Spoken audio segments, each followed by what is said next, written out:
नमस्कार, स्पोर्ट्स 9 में आप सभी का स्वागत है। मैं हूं शिवेंद्र, मेरे साथ हैं मेरे सहयोगी आयुष और बात करेंगे। पीछे लिखा हुआ है साफ साफ, कल रात मैंने एक सपना देखा और सपने में पाकिस्तान के दो लीजेंडरी प्लेयर्स आए मेरे, एक फजल महमूद, दूसरे हनीफ मोहम्मद। दोनों अब इस दुनिया में नहीं है और दोनों के चेहरे जो है ना थोड़े मुरझाए हुए थे, आंखें जो है वो भरी हुई थी और दोनों की आत्माएं आपस में संवाद कर रही थी। एक ने कहा, यार कभी सोचा नहीं था कि बांग्लादेश की टीम आकर हरा के चली जाएगी इस तरीके से 10 विकेट से अपने घर में। दूसरे ने बड़ी बात कही, काल्पनिक संवाद था वैसे तो, लेकिन दूसरे ने बड़ी बात कही। दूसरे ने कहा गड्ढा खोदा था पाकिस्तान ने उनके लिए कि तेज विकेट बना देंगे, दूसरा मैच भी पहले ही वाले शहर में करा लेंगे, 2-0 से हरा देंगे और उसके बाद थोड़ा सा अपने आप के अपनी पीठ थपथपा लेंगे और अपनी वाहवाही लूट लेंगे। तो ये जो गड्ढा खोदा था ना, उस गड्ढे में पाकिस्तान गिर गया और यही हुआ है। इसीलिए पाकिस्तान की इस हार पर किस तरह से कोहराम मचा हुआ है पाकिस्तान में, ये सब कुछ आपको बताएंगे। सबसे पहले शुरुआत करते हैं इसी खबर से कि कैसे आखिर बांग्लादेश के से हार के बाद पाकिस्तान में बवाल मचा हुआ है। क्रिकेट फैंस में हार पर जबरदस्त नाराजगी है। रावलपिंडी टेस्ट में बांग्लादेश ने पाकिस्तान को हराया था, जिसका जिक्र भी मैंने किया। बांग्लादेश के टेस्ट इतिहास में पाकिस्तान पर पहली जीत है ये। क्या कमाल का इतिहास दर्ज किया है बांग्लादेश की टीम ने, बांग्लादेश के खिलाड़ियों ने, ऐसे वक्त में जब उनके देश में तमाम उलटफेर चल रही है, तमाम ऐसा राजनीतिक माहौल है, जब तनाव होता है, दबाव होता है, और वहां से निकलकर उसने जीत हासिल की है और 1-2 विकेट से नहीं, पूरे 10 विकेट से हराया है पाकिस्तान को, उसी के घर में और उसी गड्ढे में गिराया है जिस गड्ढे का जिक्र अभी मैं कर रहा था। कहीं से आयुष, अगर इस वाक्य में कोई भी तकनीकी गलती आपको दिखती हो तो मुझे करेक्ट कीजिए। अगर मैं ये कहता हूं कि गड्ढा खोदा था पाकिस्तान ने बांग्लादेश के लिए और उसी गड्ढे में पाकिस्तान गिरा है। बिल्कुल सर, एब्सोल्युटली, इसमें कोई शक शुबा नहीं है, एकदम सही बात है।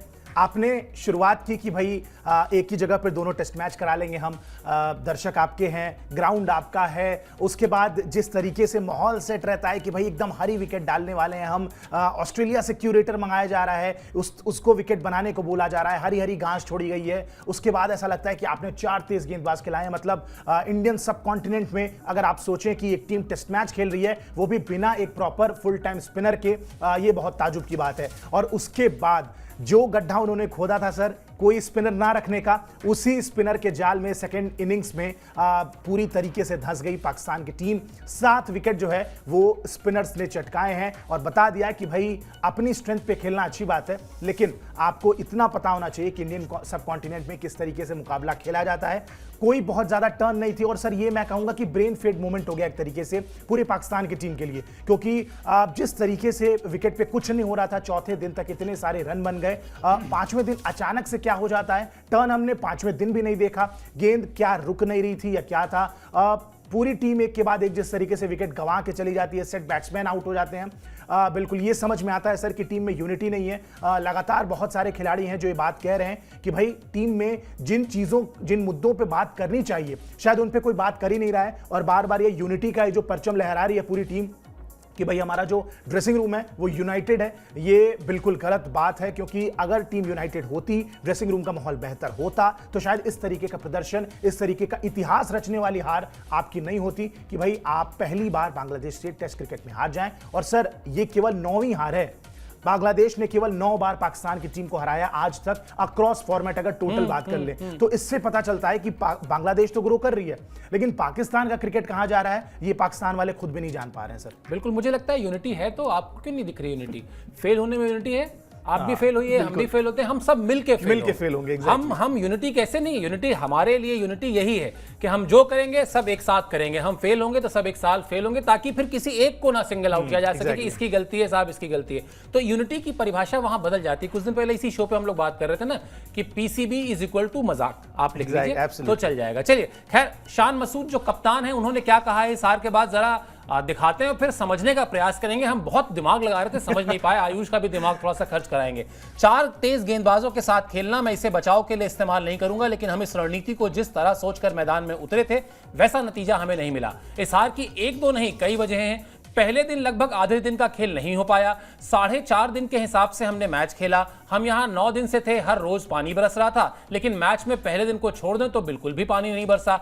जैसा मैंने कहा कि हार की कई सारी वजहें हैं, लेकिन अंत में हमें अपनी गलतियों को पहचान कर उन्हें दूर करना होगा। चलिए, लास्ट स्टेटमेंट तो आयुष, मतलब इस पूरे स्टेटमेंट की लास्ट लाइन तो मुझे समझ में आती है कि हमें अपनी गलतियों को पहचान कर उन्हें दूर करना होगा। चलिए, मान लिया, लेकिन ये बारिश न हो रही थी, बारिश नहीं हुई, आधे दिन का खेल गड़बड़ हो गया, 4.5 दिन के हिसाब से खेले, मतलब क्या ये सब डिसाइड करके मैचेस में रिजल्ट आएंगे अब की बारिश होगी या नहीं होगी, मौसम होगा कि नहीं होगा। अरे टेस्ट मैच जीतना है तो 20 विकेट लेने होंगे विरोधी टीम के, अच्छी बल्लेबाजी करनी होगी, और या इस तरह से जीतेंगे कि आज वेदर प्रेडिक्शन जो है साहब बारिश का है, ये टेस्ट मैच हम जीत जाएंगे, ऐसा तो नहीं होता। और वो भी अपने घर में खेल रहे हैं। आपको ऐसा नहीं है कि आप पाकिस्तान के इस वेदर को नहीं जानते हैं, वहां की बारिश से क्या इंपैक्ट पड़ेगा, ऐसा नहीं है कि आपके पास आपके देश में कोई 25-30 मैदान है कि आप कंफ्यूज्ड हैं। कुछ ही मैदान है और इन मैदानों पे आप बचपन से खेलते आ रहे हैं, इनको पहचानते आ रहे हैं, आपको पता है कि इनकी विकेट किस तरीके से बिहेव करेगी। सर, पाकिस्तान की जो विकेट थी ये कोई नई विकेट तो नहीं थी, बिल्कुल। और हमने पहले भी टेस्ट मैचेस देखे हैं पाकिस्तान में, वहां पे कभी ऐसा नहीं हुआ है कि बहुत ज्यादा ग्रीन विकेट मिल जाए या क्या, वहां पे रन हमेशा बनते हैं। बैट्समैन को असिस्टेंस पाकिस्तान के किसी भी विकेट पे मिलती ही मिलती है। हाँ, स्पिनर को नहीं मिलेगी, ये थोड़ा सा ताजुब की बात थी। आपने कुछ ऐसा नहीं किया, कवर आप पिच आपने बनवाई, ऑस्ट्रेलिया से क्यूरेटर आप मंगाते हैं विकेट बनाने के लिए, आप माहौल शुरू करते हैं टेस्ट मैच के पहले की हरी विकेटें रहेंगी और इस बार पूरी स्विंग आपको देखने को मिलेगी, हरी घास पे हम एक भी स्पिनर नहीं खिलाएंगे। तो सारी चीजें जब आप कर रहे हैं और अंत में जब आप ही टेस्ट मैच हार जा रहे हैं, तो फिर ये लाइनें तो समझ से बिल्कुल परे हैं कि 7-8 दिन से बारिश हो रही थी और क्या हो रहा है, ये मतलब बिल्कुल समझ से परे है। इससे सर एक एग्जांपल याद आ गया, मेरे कॉलोनी में एक लड़का था मुकेश, तो हम लोग शाम को ऐसे क्रिकेट खेलने निकले, हम बहुत सारे लोग, तो हमने बोला कि मुकेश भाई आज क्रिकेट नहीं, आज फुटबॉल खेलने का मन है, तो फुटबॉल खेलोगे हमारे साथ? तो कहता है भाई हाथ में चोट है, दौड़ नहीं पाऊंगा। अरे गजब, वाह। अब सर जब दौड़ना है तो आपको पैर से दौड़ना है, हाथ आपका नहीं ठीक है, उससे क्या? तो वही वाली हरकत शान मसूद कर रहे हैं कि भाई बारिश हो रही थी, ये हो रही है, वो हो रही है। सर, आपने नहीं खेला है मुकाबला अच्छे से, आपका मिडिल ऑर्डर फ्लॉप रहा है,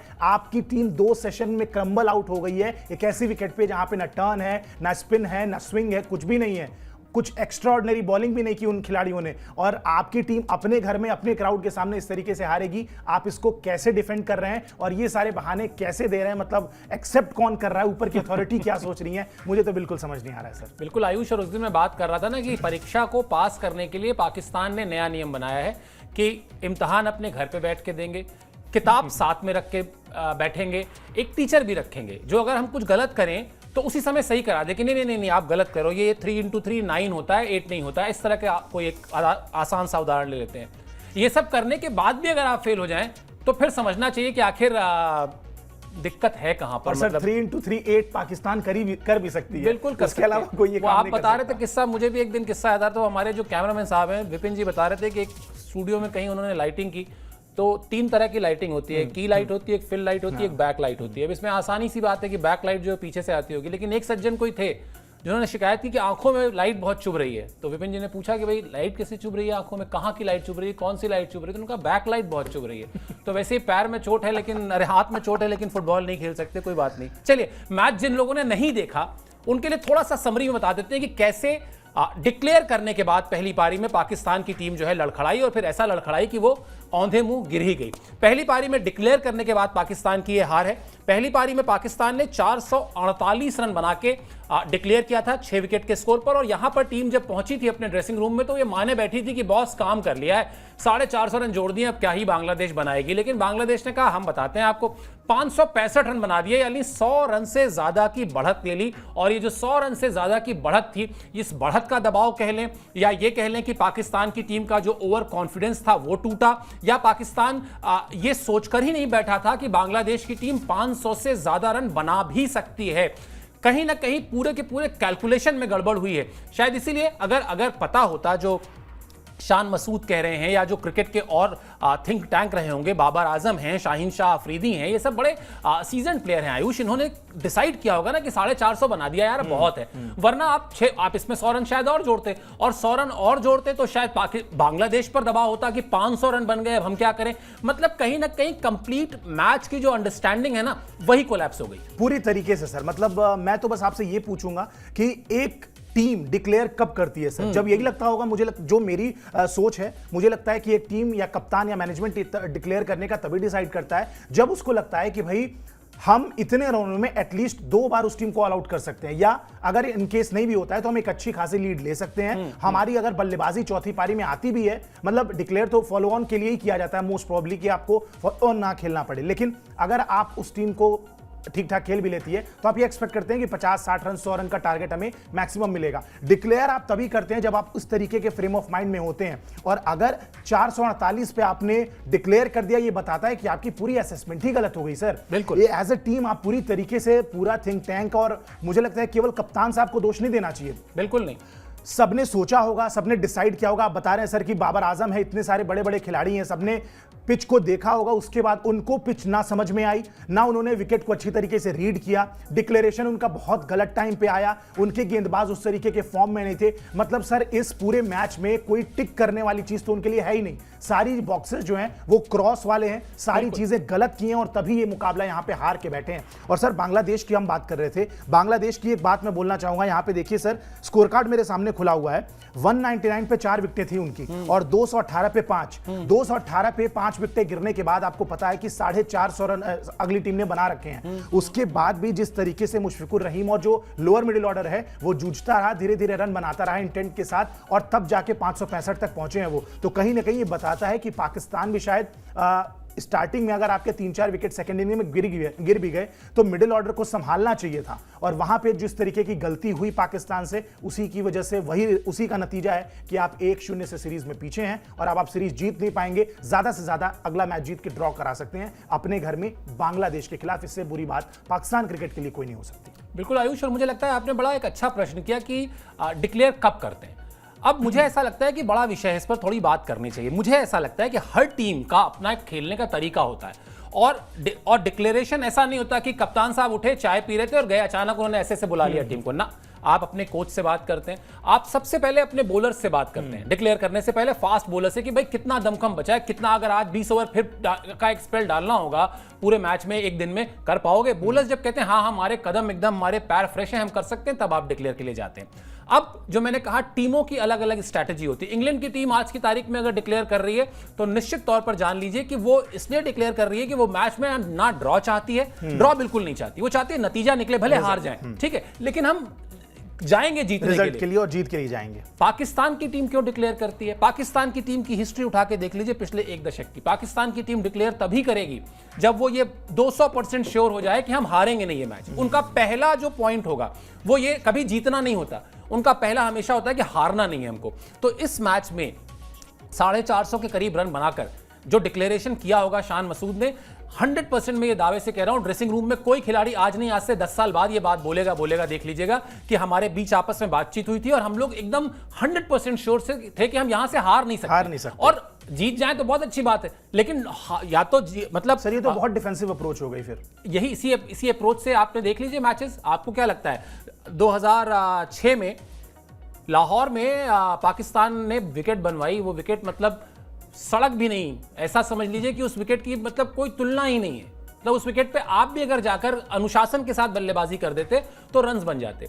पाकिस्तान ने जोड़े 600 रन, ठीक है, और राहुल द्रविड़ की कैप्टनसी में हम लोग गए थे, मैं उस स्टोर को कवर कर रहा था एक बार, तो हम लोग को भी लगा कि यार ये 600 रन बन गए, इसके दबाव में भारतीय टीम आ जाएगी। लेकिन भारतीय टीम में कोई बेवकूफ बल्लेबाज थोड़ी ना है कि उनको विकेट देख के समझ में नहीं आ रहा है कि इस पे दबाव में आना ही नहीं है।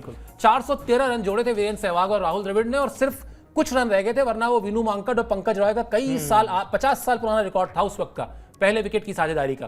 तो कहने का मतलब ये कि आपका अप्रोच जो है ना वो ही यही था कि 400-450 रन जोड़ दिए, हारेंगे नहीं। बांग्लादेश ने बहुत अच्छा खेल लिया तो ड्रॉ हो जाएगा, एग्जैक्टली हारेंगे नहीं हम। लेकिन बांग्लादेश ने कहा नहीं साहब, हम तो कुछ और ही सोच के आए हैं। चलिए बताते हैं किस तरह से दूसरी पारी में फ्लॉप हुई बांग्लादेश के खिलाफ पाकिस्तान की बल्लेबाजी, जिसका जिक्र भी आयुष भी कर रहे थे कि कैसे उन्हीं स्पिनर्स ने, मतलब इनके पास भी अबरार अहमद थे पाकिस्तान के पास, लेकिन उनको रिलीज कर दिया गया और जाइए आप डोमेस्टिक खेलिए, जाइए आप डोमेस्टिक खेलिए, हम यहाँ पर पन्ने कहाँ हैं, हम तो सब पर ही लेंगे।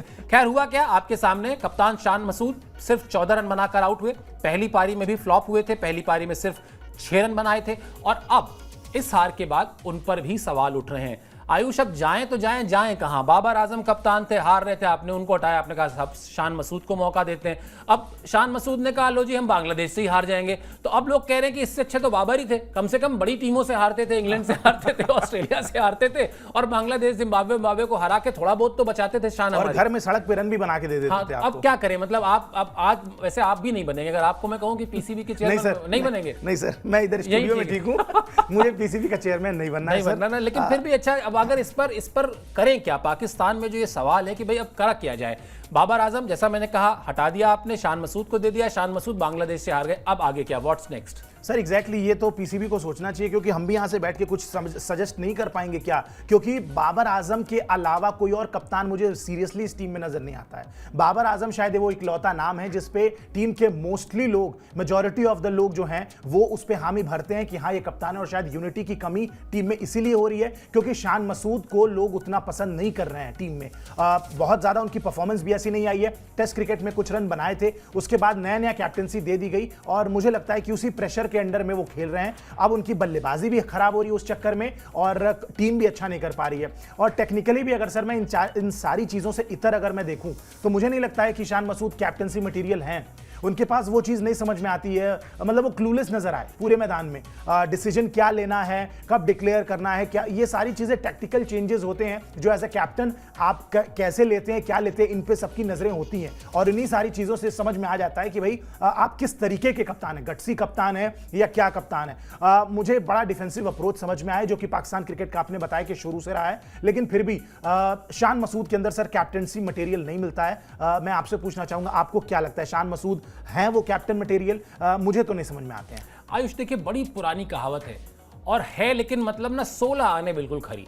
क्या कहा जाता है, कप्तान का अच्छा होना या बुरा होना इस बात पर निर्भर करता है कि उसके खिलाड़ी कैसा कर रहे हैं, टीम कैसा। Captain is as good as his team members.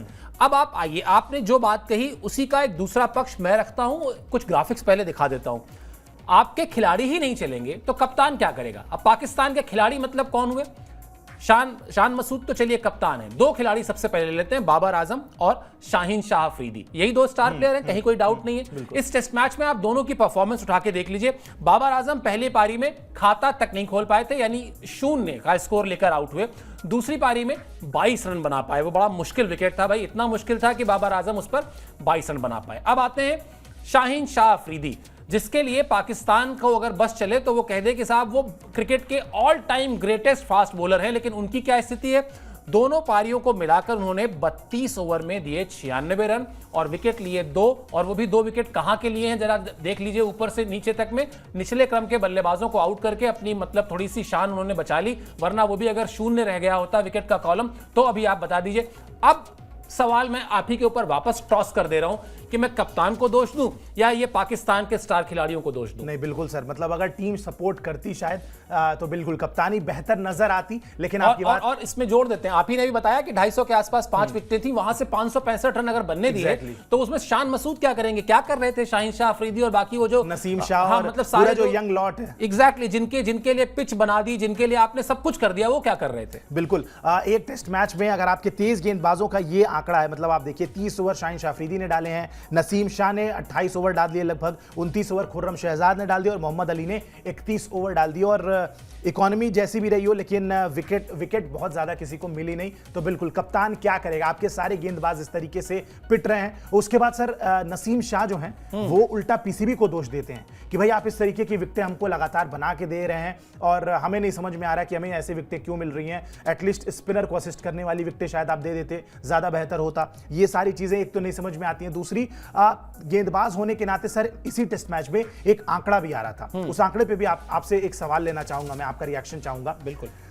सवाल ये था कि भाई वो स्टैट्स ये था एक्चुअली कि पिछले 3 सालों में टेस्ट क्रिकेट में स्ट्राइक रेट फास्ट बॉलर्स का अपने घर में कितना बेहतर है। इसमें सारी टीमें थी, सबसे ऊपर साउथ अफ्रीका थी, नो डाउट, वहां की जो पिच है वो फास्ट बॉलर्स को असिस्ट करती है। उसके बाद ऑस्ट्रेलिया की टीम थी। तीसरे नंबर पे कौन था सर? इंडिया।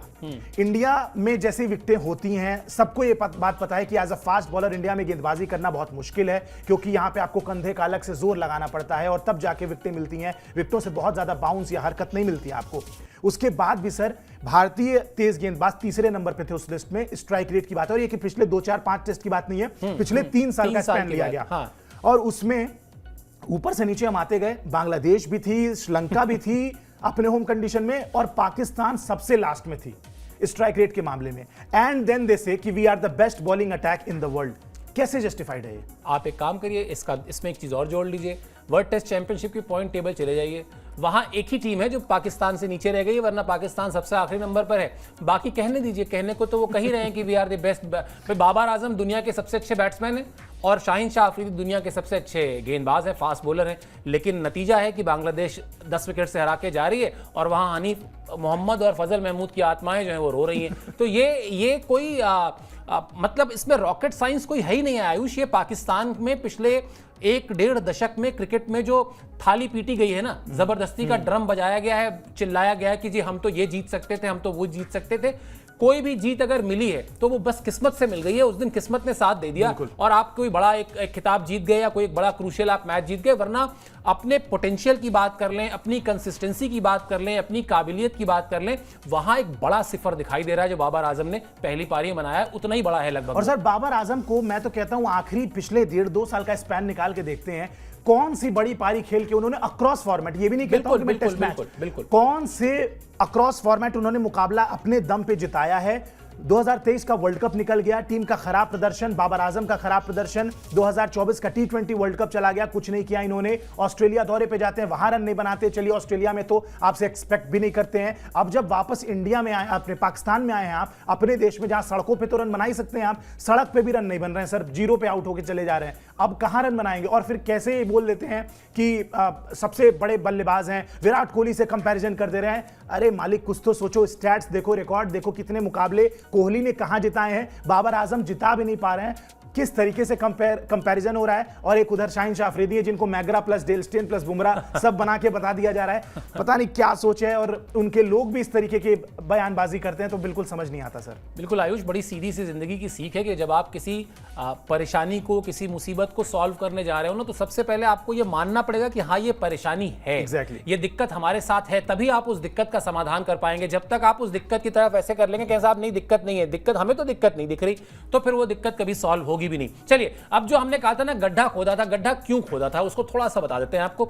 असल में वर्ल्ड टेस्ट चैंपियनशिप आप जानते हैं 2 बार आयोजित की जा चुकी है, तीसरी बार उसके फाइनल में पहुंचने की जंग चल रही है, रेस चल रही है। पाकिस्तान की चाल ये थी कि अपनी मनमाफिक विकेट बनाएंगे, बांग्लादेश को दोनों टेस्ट मैच में हरा देंगे, तो कम से कम उसके पॉइंट टेबल में थोड़ा सा बेहतर जगह पर आ जाएंगे। हालांकि इसके बाद के मुकाबले बहुत कठिन है पाकिस्तान के लिए, लेकिन उनकी कोशिश ये थी कि वो मैचेस जीत के कम से कम थोड़ी अपनी स्थिति ठीक कर लें। लेकिन वहां पर भी ये चाल नाकाम हुई है, 8वें पायदान पर पहुंच गई है पाकिस्तान की टीम आयुष।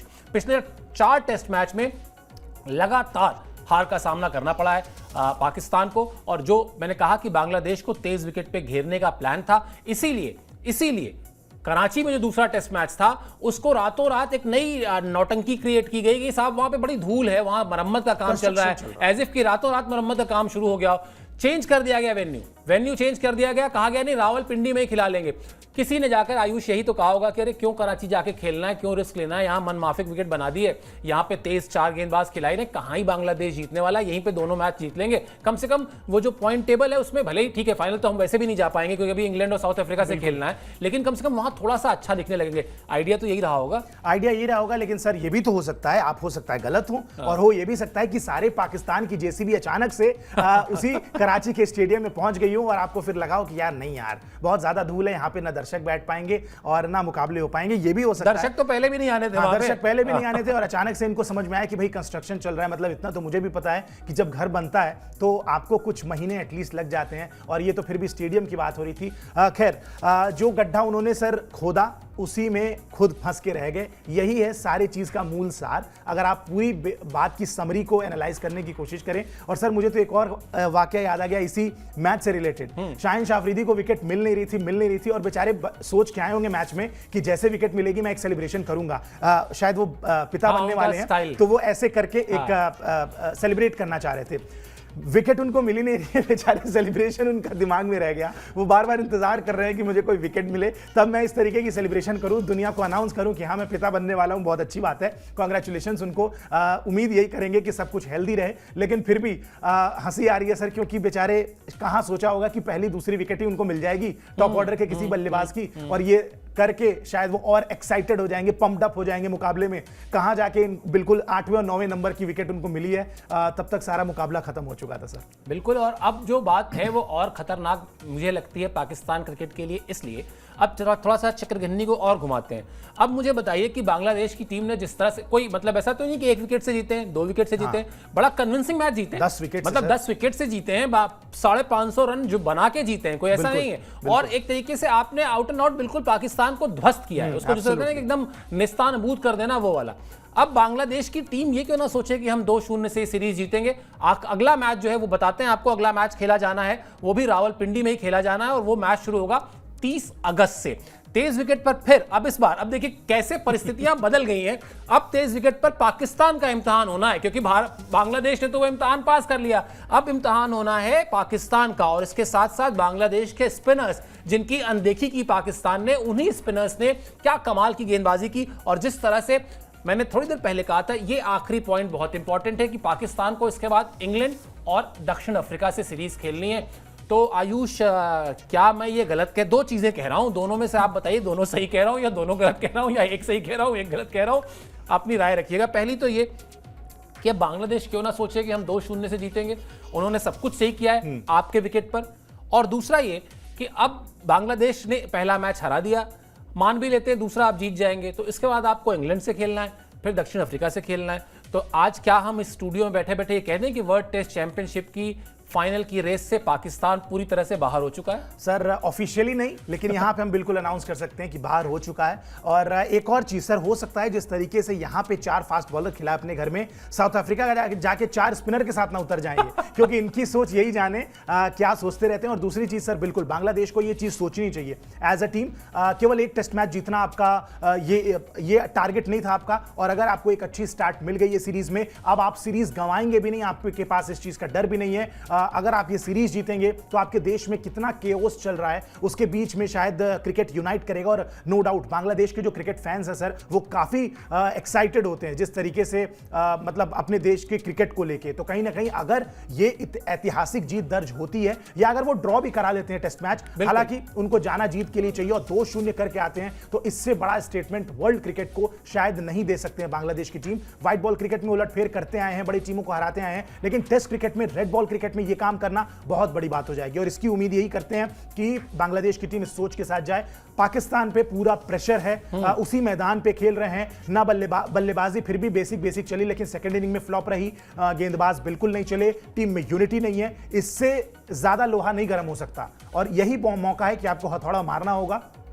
सीरीज में 1-0 से आप आगे हैं, सारे एडवांटेज आपके पास हैं, डिसएडवांटेज उनके तरफ हैं। तो कहीं ना कहीं इस चीज पे आपको अडिग रहना पड़ेगा, और मुझे लगता है कि बांग्लादेश के पास इससे बेहतर मौका नहीं है सर जीतने का। बिल्कुल आयुष, और आपने बहुत अच्छी बात कही। मैं लगभग, अब तो खैर 10-12 साल हो गए बांग्लादेश गए, लेकिन मैं जितने भी 2-3 दौरे मैंने बांग्लादेश के किए हैं, कमाल का क्रिकेट क्रेजी नेशन है, कमाल का। मतलब अगर बांग्लादेश में, अब तो बहुत बदलाव एक दशक में आए होंगे, वरना बांग्लादेश में से रिक्शा निकाल दीजिए, क्योंकि वो पूरा देश रिक्शे पे ही चल रहा है, ऐसा लगता है। हर जगह जहां भी जाइए रिक्शा ही चलता है, हाथ वाला रिक्शा, या क्रिकेट निकाल दीजिए। अभी भी हाथ वाला रिक्शा, हाथ वाला मतलब सॉरी 3 पहिए वाला रिक्शा, ट्राईसाइकिल, और क्रिकेट निकाल दीजिए, बांग्लादेश की पहचान खत्म हो जाएगी। वो देश जो है ना, क्रिकेट को लेकर उतना ही क्रेजी है, वन नेशन स्पोर्ट, बिल्कुल वैसे ही है जैसे आप भारत में देखते हैं। मैंने देखा है कैसे वहां पर स्टेडियम के बाहर लोगों के घरों की छतों पर लोग जाके, मतलब वहां भी बुकिंग करा लेते थे कि हमको यहां से मैच दिखता है, यहां हम आपके घर आएंगे।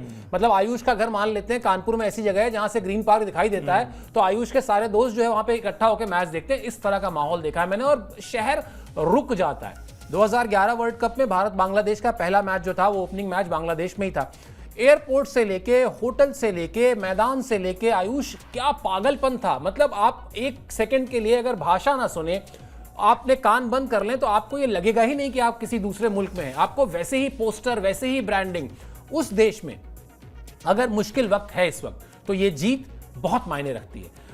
क्रिकेट मैं जानता हूं, आपको याद होगा मुंबई में जब अटैक हुआ, उसके बाद भारत ने चेन्नई में 300-350 रन चेस करके इंग्लैंड को हराया, तो सचिन तेंदुलकर ने कहा कि ये जीत मैं मुंबई के उन लोगों को समर्पित करता हूं। तो ये जीत जो है इस वक्त ऐसे समय में आई है जब बांग्लादेश में बहुत उथल पुथल मची हुई है, और ऐसे में अगर आपको खेल से थोड़ा सा हंसी खुशी का माहौल मिल जाए, थोड़ा सा आपके चेहरे खिल जाए, मुझे लगता है इससे बड़ी, मतलब बांग्लादेश हो सकता है इसके बाद आज से 20 साल बाद हो सकता है वर्ल्ड कप भी जीत ले, बिल्कुल। हो सकता है कुछ भी क्रिकेट का बहुत बड़ा एक नेशन बन जाए, लेकिन ये जीत हमेशा उसके टेस्ट हिस्ट्री Turning में point दर्ज की जाएगी, लिखी जाएगी, और टर्निंग पॉइंट होगा, जो आपने शब्द इस्तेमाल किया। ये वैसे ही है जैसे इंडिया ने पहला टेस्ट मैच जीता था विदेश में जाकर, उसके बाद आज भारत जिस जगह पर खड़ा है टेस्ट क्रिकेट में, हम सब जानते हैं। चलिए खैर, ये पाकिस्तान के उस गड्ढे की कहानी थी, जिस गड्ढे में पाकिस्तान खुद ही गिर गया। वैसे हम लोग को बचपन से ही ना टीचर्स जो नैतिक शास्त्र कहते थे उसमें पढ़ाते थे, कभी दूसरे के लिए गड्ढा मत खोदो, अपना काम करो। अगर आपको हराना था बांग्लादेश को, आप अपनी ताकत पर